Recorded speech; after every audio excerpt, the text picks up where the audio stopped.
morning, folks. It's Saturday morning here at Haywire Homestead, and one of our mama goats, Leia. Now they were wormed right after kidding, like you're supposed to do, a couple days after kidding, just due to the stress. A lot of times they'll have a bloom of parasites, just due to the stress of having the babies. And so I went ahead and I wormed her and Betty both.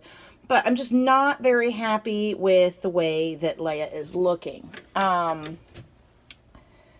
I did attempt a fecal, but my microscope it's just a little kid's microscope, and I guess it's not good enough to, take a look at what exactly is going on. So I decided, just as a precaution, we're going to go ahead and worm her, and we're using essential oils. So inside of my drenching gun, that's what this thing is, I have a couple tablespoons of just olive oil, because you want to use what they call carrier oil to dilute the essential oils. Otherwise, they could be a little bit hot or burning feeling, especially the oregano oil. So inside of this is olive oil, a couple squirts of Nutri-Drench, and then it's 2 drops per 20 pounds of oregano oil,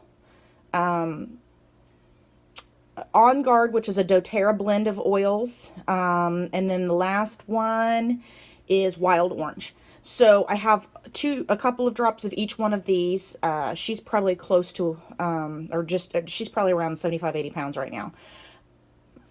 So I'm going to give her this today, and we're going to do it for 3 days in a row. That's typically the protocol with the essential oil. So we're going to take that out and do that. And I'm really fortunate that Leia thinks this is a treat gun.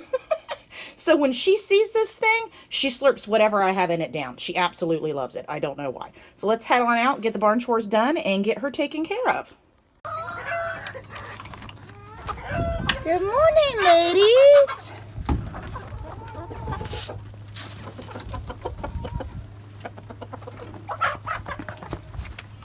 Oh, we don't need to see that first thing in the morning, Johnny.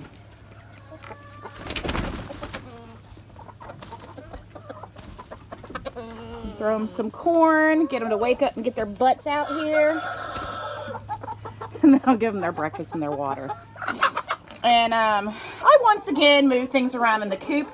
I moved the nesting box that I had over here, and I put it over here. Now they have so much more room on bad weather days, and it's a lot easier to get in here and clean, which we cleaned part of it out the other day and cleaned the nesting boxes really good yesterday. Now I need to get in here with a shovel, scrape out all the manure, and go take it over to the compost pile. And then I'm going to be getting some more sand, hopefully, to be able to put in here and add to this. Good morning, Leia. Get down. Leia.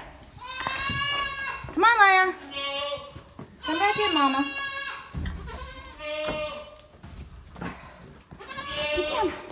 Look at this. Look.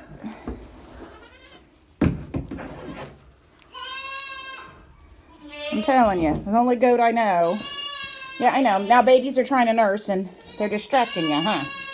All right, I'm going to see if I can set the camera up and we'll get her done.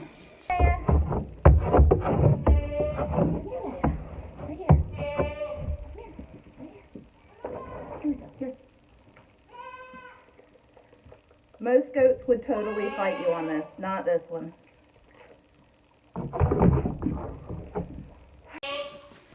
No, she's a little on the smaller side, always has been.